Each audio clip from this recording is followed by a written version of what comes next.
from. Now, how do we do that?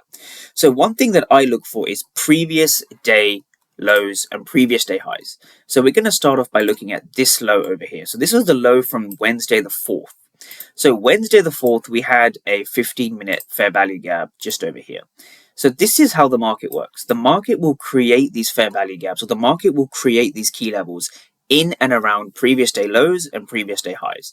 So what's interesting about a previous day low is that this is where sellers were exhausted, right? This is seller exhaustion right here.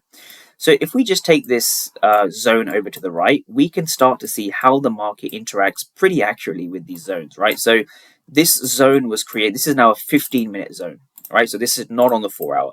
So this is our 4-hour zone, and this is our 15-minute zone.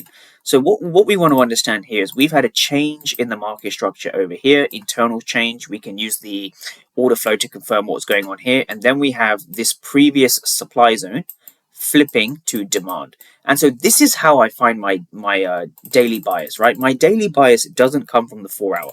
My daily bias comes from using 4-hour levels and 15-minute levels together.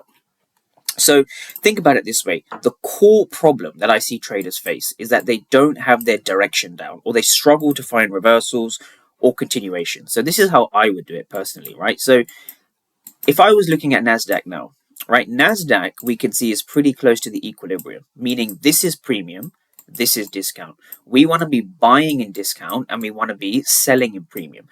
When you're at the equilibrium, you typically don't want to be holding your trades for too long, right? That is the biggest thing I've seen with traders. Knowing where you are in the leg will set you up. So you don't want to be trading anywhere near this equilibrium line, right? That's one of the biggest problems you can fix when it comes to getting chopped out.